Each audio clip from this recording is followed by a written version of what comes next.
Hello everyone, this is Shankar Roy Karmakar and welcome to my channel that is River Version Guidelines.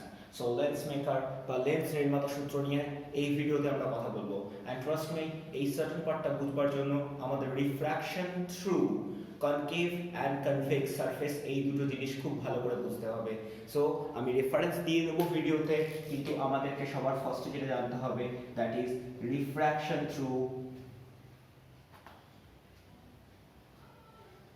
concave and convex surface এই দুটো জিনিস খুব ভালো করে জানতে হবে, কারণ এই দুটো জিনিস থেকে আমরা একটা সার্টেন জিনিসকে ডিরাইভ করেছিলাম, যে সার্টেন জিনিসটা থেকে একটা ইকুয়েশন আমাদের কাছে বেরিয়েছিল। সেই ইকুয়েশনটা basically μ2 by v minus μ1 by u equal to μ2 minus μ1 by r। So এই সার্টেন থিওরিটা আমরা এই গোটা ভিডিও জুড়ে অ্যাপ্লাই করব অ্যান্ড দ্য থিং বিগিন। এটা অত্যন্ত বড় একটা প্রুফ এবং প্রচন্ড কনসেপচুয়ালি আমাদের পুরো জিনিসটাকে হ্যান্ডেল করতে হবে। So here we start. Well, on screen আমরা একটা কনকেভ সারফেস বা অবতল তল দেখতে পাচ্ছি। সো আমরা প্রথমেই বলেছিলাম যে আমরা এক্ষেত্রে লেন্স মেকার ফরম্যাট নিয়ে কথা বলবো, সুতরাং লেন্স মেকার ফরম্যাটে অবভিয়াসলি কার্ভ সারফেসের কনসেপ্ট আসবেই। সো আমরা প্রথমেই ধরে নিচ্ছি যে এই কনকেভ সারফেসে অবভিয়াসলি একটা জিওমেট্রিক সেন্টার আছে, আর এই জিওমেট্রিক সেন্টারকে আমরা ও দিয়ে ডিফাইন করে দিলাম। Fair enough. এখন আমরা যেটুকু জিনিস ধরছি সেই জিনিসটা ধরবার আগে আমি পুরো জিনিসটাকে একটা নাম দিয়ে দিচ্ছি। সো এই সার্টেন যে কার্ভ আছে এই কার্ভটার আমি একটা নাম দিয়ে দিলাম, দ্যাট ইজ L1 ও L2। সো আমি সবার ফার্স্টে যেটা নিয়ে কাজ করছি দ্যাট ইজ L1 ও L2 অবতল তল। So basically we are working with L1 ও L2 সারফেস। সো এই সারফেসটা কিনা বেসিক্যালি একটা কনকেভ সারফেস। এখন এই সারফেসে আমি প্রথমেই বলে দিচ্ছি যে এর রেডিয়াস অফ কার্ভেচার R1, অর্থাৎ বক্রতা ব্যাসার্ধ আমি R1 ধরে নিচ্ছি। এখন কনসিডারেবল থিং হচ্ছে, যদি আমরা এর বক্রতা ব্যাসার্ধ ধরি তাহলে অবভিয়াসলি রেডিয়াস অফ কার্ভেচার এই দিকের কোনো একটা সার্টেন পয়েন্ট হবে। তাহলে যদি আমরা রে ডায়াগ্রামের কনসেপ্ট বোঝার চেষ্টা করি, অর্থাৎ আমরা যদি বুঝি, তাহলে আমরা খুব ভালো করে জানি যে লাইট রে সবসময় লেফট থেকে রাইটের দিকে যায়, অর্থাৎ যে কোনো আলোক রশ্মি বাম দিক থেকে ডান দিকে যায়। কিন্তু যদি আমরা কোনো জিনিসের ডিস্টেন্স মেজার করি তাহলে সবসময় ডিস্টেন্স মেজার করতে গেলে আমাদের কি লাগে, যে অপটিক্যাল সেন্টার বা যেটা কিনা জিওমেট্রিক সেন্টার, সেই জিওমেট্রিক সেন্টার থেকে আমরা সেই সার্টেন পয়েন্টের ডিস্টেন্স মাপবো।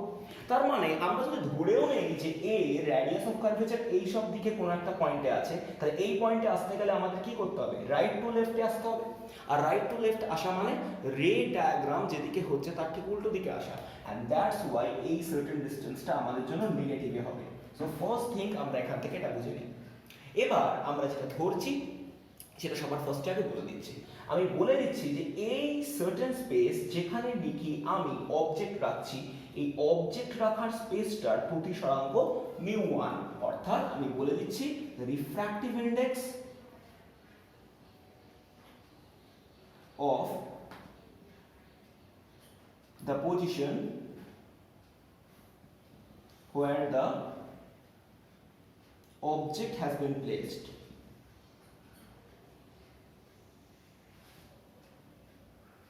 এটা কত, μ1, অর্থাৎ বস্তু যেখানে রাখা হয়েছে তার রিফ্র্যাক্টিভ ইন্ডেক্স μ1, আর এই যে কনকেভ সারফেস ধরছি এই কনকেভ সারফেসের রিফ্র্যাক্টিভ ইন্ডেক্স কত, μ2। সো ফার্স্টেই আমি ধরে নিচ্ছি the refractive index of the concave surface is μ2।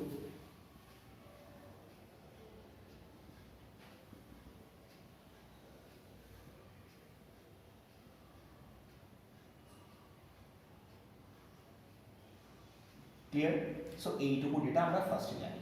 এখন আমরা সবার ফার্স্টে যেটা করছি, আমরা এক্ষেত্রে একটা পয়েন্ট অবজেক্টকে ইমাজিন করছি। সো আমি এখানে ধরে নিচ্ছি একটা পয়েন্ট অবজেক্ট আছে যেটা কিনা পি। সো আমি ধরে নিচ্ছি বিন্দু বস্তু,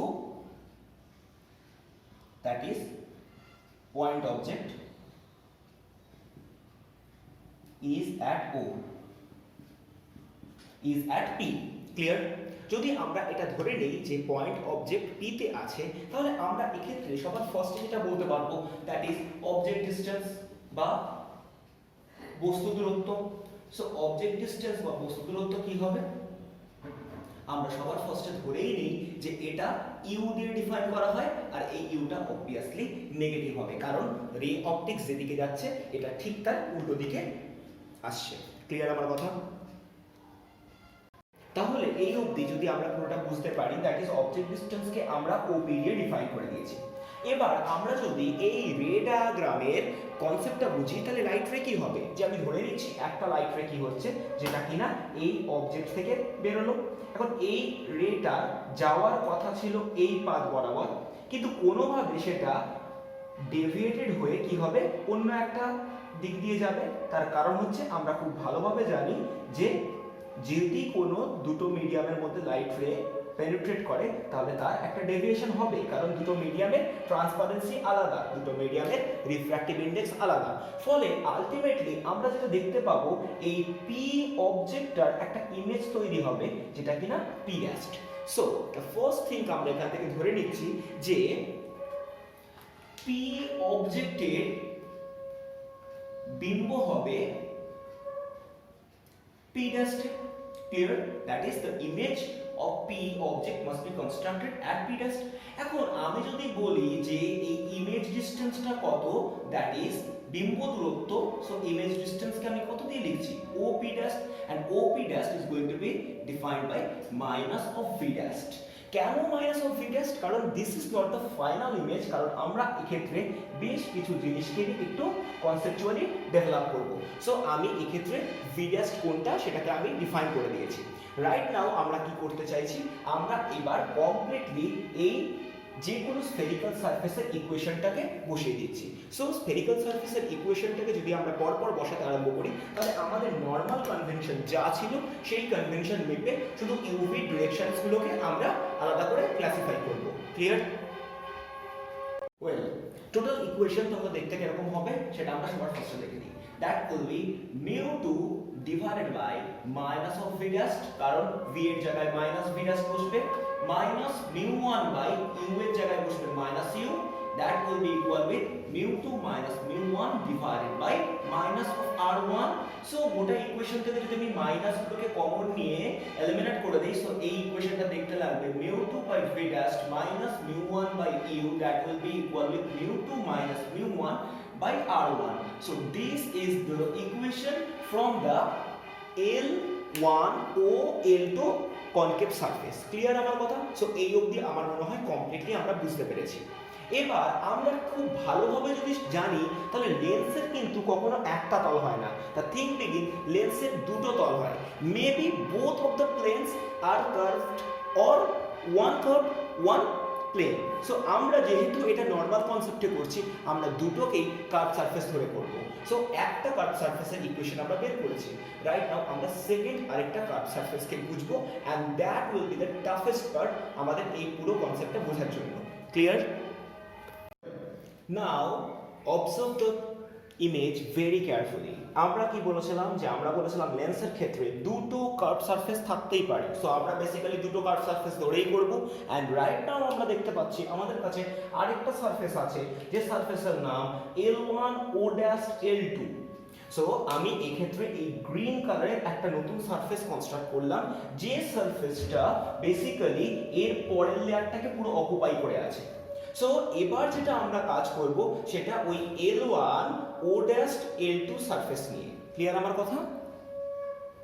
Before we start to proceed any type of work on L1 O dash L2 surface, আমরা সবার ফার্স্টে বলতে চাই যে L1 ও L2 সারফেস থেকে আমরা যে ইকুয়েশন পেয়েছিলাম সেই ইকুয়েশনটা μ2 by v dash minus μ1 by u, that is equal to μ2 minus μ1 by r1. Clear? So that was my first equation. So এই ইকুয়েশনটা আমার জন্য পরে লাগবে, আমরা এক্ষুনি এই ইকুয়েশনটা দেখে এসেছি। রাইট নাও আমরা যেটা নিয়ে কাজ করছি সেটা হচ্ছে এই সেকেন্ড সারফেসটার আমরা সবার ফার্স্টে যেটা বের করব, that is radius of curvature. So radius of curvature কত হবে? Radius of curvature will be r2, আমি ধরে নিচ্ছি, দ্যাট ইজ নাথিং বাট বক্রতা ব্যাসার্ধ। ক্লিয়ার?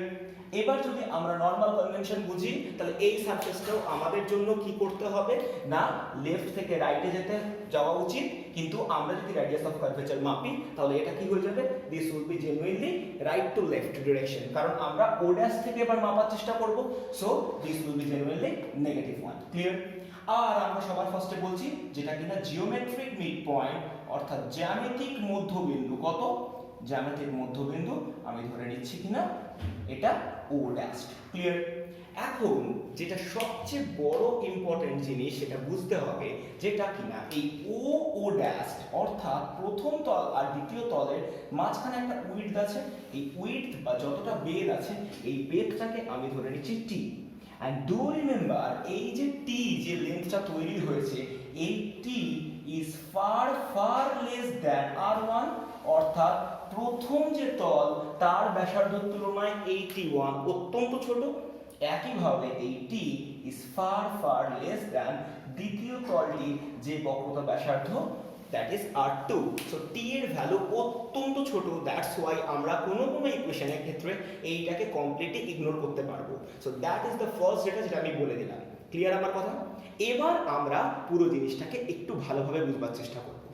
এখন আমরা যদি এই সেকেন্ড সারফেসটাকে ভালোভাবে বুঝি that is L1 O dash L2, এই পুরো কথাটার মানে হচ্ছে আমাদের ক্ষেত্রে যে লাইট রে যাবে সেই লাইট রেটা আলটিমেটলি তার পাথওয়েকে আবার বদলাতে আরম্ভ করবে। সো ফার্স্ট থিং আমি ধরে নিচ্ছি যে এই সারফেসটার রিফ্র্যাক্টিভ ইন্ডেক্স কত μ3, তাহলে আমি ধরে নিচ্ছি দ্য রিফ্র্যাক্টিভ ইন্ডেক্স বা প্রতিসরাঙ্ক of L1 O dash L2 that is going to be defined by μ3। এখন আমাদের কাছে সবচেয়ে বড় ডেটা যেটা ইম্পর্টেন্ট ডেটা সেটা হচ্ছে আমরা যদি এবার এই পাথওয়ে অফ লাইট রে জাজমেন্টের থেকে আরো ভালো করে বুঝতে চাই যে এই L1 O dash L2 সারফেসের জন্য বস্তুকে না, যদি আমরা L1 O dash L2 সারফেসের জন্য বস্তুকে বুঝতে হয় তাহলে বুঝতে হবে এই ক্ষেত্রে কিন্তু বস্তু এই P ড্যাশটা, তার কারণ হচ্ছে প্রথমে যেখানে বিম্ব তৈরি হচ্ছিল প্রথম সারফেসের জন্য সেই প্রথম সারফেসের জন্য বিম্বটাই দ্বিতীয় সারফেসের জন্য অসৎ বস্তু হয়ে কাজ করবে, কারণ সেকেন্ড সারফেস এই অবজেক্টটাকে আলাদা করে স্পেসিফাই করতে পারবে না, কারণ অলরেডি লাইট রে একবার রিফ্র্যাক্টেড হয়ে তার পাথওয়ে বেঁকে গেছে। সুতরাং দ্বিতীয় সারফেসের কাছে কিন্তু এই জিনিসটার কোনো এক্সিস্টেন্স নেই। সুতরাং দ্বিতীয় সারফেসের জন্য যদি আমরা অবজেক্টকে বুঝতে হয় তাহলে দ্বিতীয় সারফেসের জন্য অবজেক্ট হবে the image constructed by the first surface. আমার কথা ক্লিয়ার? যে জিনিসটা আমি আবারও বলছি এবং আমাদেরকে অত্যন্ত ভালোভাবে বুঝতে হবে, অর্থাৎ আমি যদি বলি যে L1 O dash L2 সারফেসের জন্য বস্তুকে না বস্তু হবে P dash, কারণ এটা হচ্ছে একটা ভার্চুয়াল বস্তু, অর্থাৎ L1 O L2 সারফেস যে বিম্ব তৈরি করে তা L1 O dash L2 সারফেসের অসৎ বস্তু। ক্লিয়ার? কারণ আমি আবারও বলছি যখন লাইট রে L1 ও L2 সারফেস দিয়ে রিফ্র্যাক্টেড হয়ে যাবে তখন এই লাইট রের পাথওয়ে এমন হয়ে যাবে যে আমাদের কাছে সেকেন্ড সারফেসটা কিন্তু এই বস্তুটার এক্সিস্টেন্স বুঝবে এই P ড্যাশটি, অর্থাৎ সেকেন্ড সারফেসের জন্য কিন্তু বস্তু P ড্যাশটি কাজ করবে। রাইট নাও আমরা কি করব এই কন্ডিশনে ইকুয়েশনটাকে বসাবার চেষ্টা করব and that will be very easy for us, কারণ আমরা কমপ্লিটলি এই ফরম্যাটটাকে ফলো আপ করব, শুধুমাত্র কনভেনশনটাকে আলাদা করে দেব। সো যে জিনিসটা লাস্ট আমাকে দেখতে হবে সেটা হচ্ছে পাথওয়ে অফ লাইট রেটা ঠিক কি হয়, দেখা যাক কি হয়। আমরা যদি ধরে নেই যে এই লাইট রেটা এই পাথ বরাবর বেরোতে চাইছিল তাহলে কি হবে, এই মিডিয়াম থেকে যখন এই মিডিয়ামে বেরোবে অবভিয়াসলি লাইট রের পাথওয়ে ডিরেকশনে চেঞ্জ হবে এবং ডিরেকশনে চেঞ্জ হয়ে আমি ধরে নিচ্ছি যে এই লাইট রেটা আলটিমেটলি এই বরাবর যাবে, অর্থাৎ যেতে চাইছিল এই পাথওয়ে বরাবর কিন্তু গেল এই পাথওয়ে বরাবর। তাহলে আলটিমেটলি ইমেজটা কোথায় তৈরি হবে না আমরা পুরো এই লাইট রেটাকে পিছনের দিকে ব্যাকওয়ার্ডে এক্সটেন্ড করব অ্যান্ড যে সার্টেন পয়েন্টে এসে মিট করবে সেই সার্টেন পয়েন্টে আমরা কি পাবো, ইমেজটাকে পাবো। সো দেখা যাক কিভাবে তৈরি হয়। না, এবার আলটিমেটলি ইমেজ তৈরি হচ্ছে এই সার্টেন পয়েন্টে, এবং এই সার্টেন পয়েন্টটাকে আমি নাম দিয়ে দিচ্ছি কিউ। সো আমরা এই লাইট রের এই পাথওয়েটুকুকে যদি বুঝতে পারি তাহলে আমাদের জন্য কনসেপ্টটা কমপ্লিটলি ক্লিয়ার হয়ে যাবে। সো আমি ধরে নিচ্ছি যে আলটিমেটলি বিম্ব বা image will be constructed at Q। আমি বলতেই পারি যে আমার কাছে আলটিমেটলি বিম্ব তৈরি হবে at Q। সো বিম্ব দূরত্ব কি হবে, না আমি বিম্ব দূরত্ব ধরেই নিচ্ছি, that is going to be defined by minus V. কারণ আমরা বুঝতেই পারছি যে রে অপটিক্স যেদিকে যাচ্ছে অর্থাৎ লেফট টু রাইট, এই লাইট রেটা আসছে রাইট থেকে লেফটের দিকে, তার কারণ আমাদেরকে মেজার করতে হবে পুরো ডিসটেন্স ও ড্যাশের রেসপেক্টিভে। আই রিপিট अगेन, ও ড্যাশের রেসপেক্টিভে আমি গোটা রেটাটা হিসাব করছি। সো রাইট নাও যদি আমরা এক্ষেত্রে বস্তু দূরত্ব বুঝবার চেষ্টা করি, অর্থাৎ what I need to try, আমরা বের করার চেষ্টা করছি বস্তু দূরত্ব বা অবজেক্ট ডিসটেন্স। তাহলে অবজেক্ট ডিসটেন্স কত হবে, না অবজেক্ট ডিসটেন্স যদি আমরা বার করতে চাই, so this will be very complicated. আমরা কি লিখব, ও ড্যাশ পি ড্যাশ, তার কারণ আমি এক্ষুনি বললাম we are considering the second surface. Well, এবার আমরা যেটা জানতে চাইছি সেটা হচ্ছে বস্তু দূরত্ব। সো আমরা যেটা চাইছি দ্যাট ইজ বস্তু দূরত্ব। সো বস্তু দূরত্ব বা আমরা যদি অবজেক্ট ডিসটেন্স বের করি তাহলে অবজেক্ট ডিসটেন্স কত হবে, that will be nothing but O dash P dash. কারণ আমরা কনসেন্ট্রেট করছি L1 O dash L2 surface নিয়ে। So L1 O dash L2 সারফেসের রেসপেক্টিভে যদি আমরা আলটিমেটলি অবজেক্ট ডিসটেন্স মাপি তাহলে এই সারফেসের রেসপেক্টিভে অবজেক্ট কিন্তু পি ড্যাশে আছে, সুতরাং আমরা মাপবো ও ড্যাশ পি ড্যাশ এই ডিসটেন্সটা। এবং এই ডিসটেন্সটার অ্যাকচুয়াল ভ্যালু যদি আমরা বোঝার চেষ্টা করি, সো আমরা ডিরেক্টলি এই ভ্যালুটা পাবো না, আমরা কি লিখবো এটাকে, আমরা এটাকে লিখবো O dash plus O P dash. Fair enough. এখন এই দুটো ডিসটেন্সই কিন্তু রে অপটিক্সের উল্টো কনভেনশনে যাচ্ছে, অর্থাৎ আলোক রশ্মি বাম দিক থেকে ডান দিকে আসে, আর এই ডিসটেন্সটা মেজার করতে গেলে আমাদেরকে রাইট টু লেফট সাইড অর্থাৎ ডান দিক থেকে বাঁ দিকে যেতে হবে। তার মানে এই গোটা ডিসটেন্সটা কত হবে, না this distances can be written as এইটুকু তো অবভিয়াসলি মাইনাস টি, আর O P dash that is এখান থেকে এই অবধি, এটা আমরা আগের বারই ধরে নিয়েছিলাম ভি ড্যাশ। সো আলটিমেটলি এটা কত হয়ে যাবে, ভি ড্যাশ। তাহলে আমার কাছে যেটুকু ডেটা থাকলো সেটাকে যদি একটু সিনক্রোনাইজড ভাবে লিখি, সো মাইনাস কমন নিলে উইদিন ব্র্যাকেট করে থাকবে T plus V dash. Fair enough. আর এটাই কিন্তু সেকেন্ড টাইমে আমাদের জন্য অবজেক্ট ডিসটেন্স বা বস্তু দূরত্ব। ক্লিয়ার আমার কথা? ওয়েল, এবার যে জিনিসটা আসবে, I think that will be the most difficult thing to realise. আমাদের এক্ষেত্রে খুব ভালো করে বুঝতে হবে। সো আমি ফার্স্টে এই ইকুয়েশনটাকে একটু ডিরাইভ করে দিই। এক্ষেত্রে মিউ2 মানে বেসিক্যালি সেই রিফ্র্যাক্টিভ মিডিয়ামকে বোঝায় যে রিফ্র্যাক্টিভ মিডিয়ামে বেসিক্যালি ইমেজ তৈরি হয়। সো আমার এখানে আলটিমেটলি রিফ্র্যাক্টিভ ইন্ডেক্স কত, না আলটিমেট রিফ্র্যাক্টিভ ইন্ডেক্স মিউ3, যেখানে আমার তৈরি হয়েছে ইমেজ। সো মিউ3 ডিভাইডেড বাই মাইনাস ভি, কারণ আমরা ফার্স্টেই বলেছি যে image distance minus V. Fair enough. এবার যদি আমরা পুরো জিনিসটাকে ভালোভাবে বোঝার চেষ্টা করি, দ্যাট ইজ মিউ1 জিনিসটা কি, না মিউ1 হচ্ছে সেই মিডিয়ামের রিফ্র্যাক্টিভ ইন্ডেক্স যেখানে আমার অবজেক্ট রাখা হয়েছে। সো সেকেন্ড মিডিয়ামের রেসপেক্টিভে অবজেক্ট রাখা হয়েছে পি ড্যাশে, আর পি ড্যাশের refractive index is nothing but mu two, কারণ আমরা জানি পি ড্যাশ তৈরিই হয়েছে ফার্স্ট রিফ্র্যাক্টিভ ইন্ডেক্সের জন্য, দ্যাট ইজ L1 ও L2 সারফেসের জন্য, যার নাকি রিফ্র্যাক্টিভ ইন্ডেক্স অলরেডি ছিল mu two. So this is going to be মিউ2।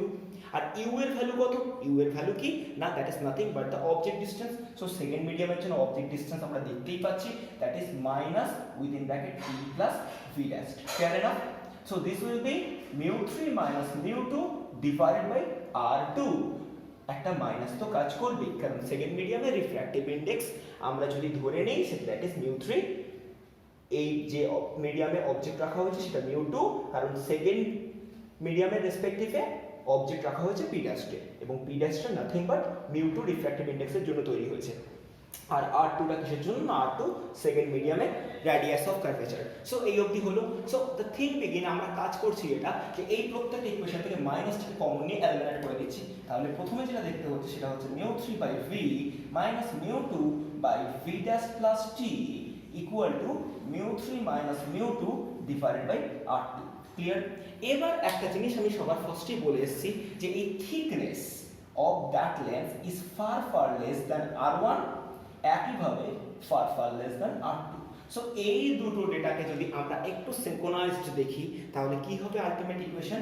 এটা হয়ে যাবে mu3 by v minus mu2 by v dash, that will be mu3 minus mu2 divided by R2। Clear আমার কথা? তার কারণ কি? তার কারণ সবার ফার্স্টে যদি আমাদেরকে বুঝতে হয় তাহলে সবার ফার্স্ট কনসেপ্ট জানতে হবে, যেহেতু থিকনেস টিটা অত্যন্ত ছোট, সো আমরা লিখতে পারি v dash plus t that is approximately equal with v। So এই ইকুয়েশনটাকে আমি নাম দিলাম 2। সো আমার কাছে মোট দুটো ইকুয়েশন আছে, একটা ইকুয়েশন 1, একটা ইকুয়েশন 2। আমি কি করব? এই দুটো ইকুয়েশনকে জাস্ট ফার্দার প্রোগ্রেস করব। সো দেখা যাক কি হয়। ওয়েল, এবার আমি যেটা করছি সেটা হচ্ছে ঠিক এর নিচে ফার্স্ট ইকুয়েশনটাকে লিখে দিচ্ছি, that is mu2 by v dash minus mu1 by u, that is equal to mu2 minus mu1 by r1, and that was given by my equation 1। এখন এই দুটো ইকুয়েশনকে যদি আমরা নরমাল অ্যাড করে দিই তাহলে অ্যাড করে দিলে কি হবে? দেখা যাক কি হয়। না, সবার ফার্স্টে দেখ, এক্ষেত্রে এই ডেটাটা আর এই ডেটাটা কেটে এলিমিনেটেড হয়ে যাবে। তাহলে আমার এখান থেকে পড়ে থাকবে mu3 by v minus mu1 by u, আর এই ডেটাটাকে হিসাব করলে এটা হবে mu3 minus mu2 divided by r2 plus mu2 minus mu1 divided by r1, and this is the actual equation of lens maker।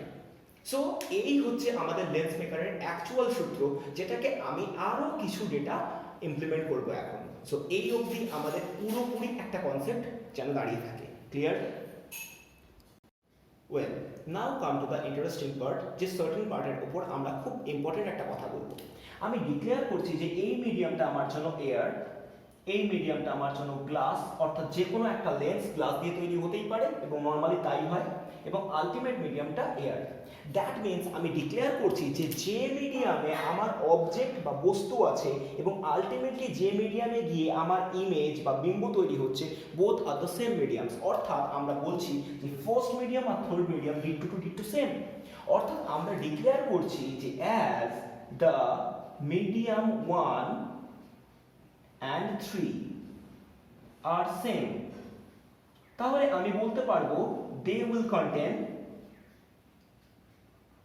same refractive index।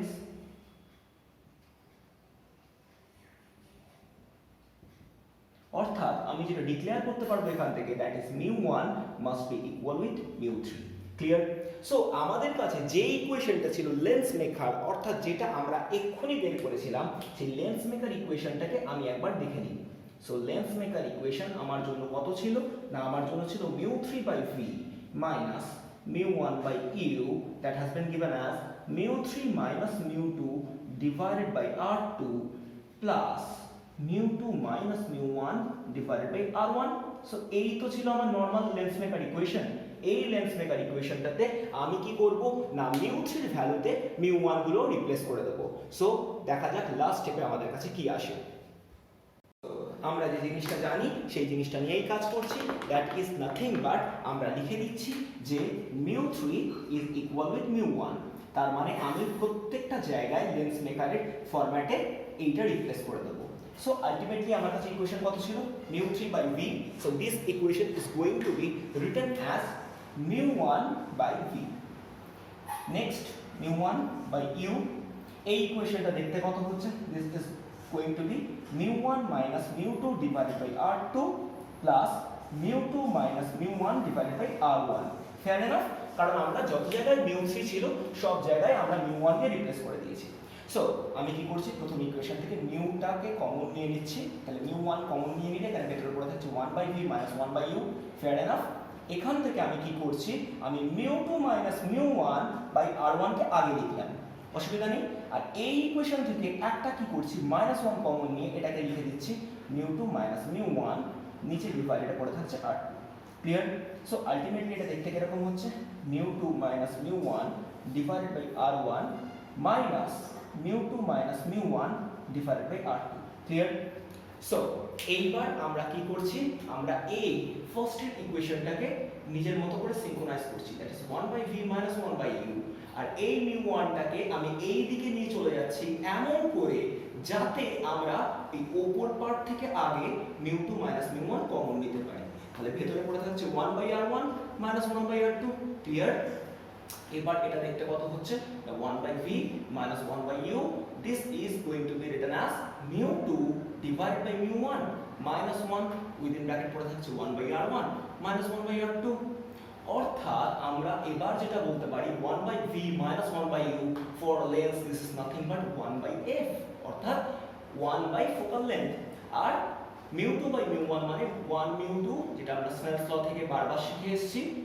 So this equation is going to be the actual expression for a lens maker, অর্থাৎ আমরা যে lens ব্যবহার করি চোখের চশমায় বা অন্য কোনো কাজে, সেই প্রত্যেকটা এই ফরম্যাট মেনে তৈরি হয়। So this is a very interesting part and I think যথেষ্ট কঠিন। So end of this session, next ভিডিওতে আমরা বেশ কিছু নিউমেরিক্যাল নিয়ে কথা বলবো অ্যান্ড আমি অ্যাসাইনমেন্ট আজকেই আপলোড করে দেবো। আর তার থেকেও বড় কথা হচ্ছে যে আমরা এই ওরিয়েন্টেশনের অনেক কিছু নিউমেরিক্যাল আমরা অফলাইন ক্লাসেসেও করবো। So end of this session.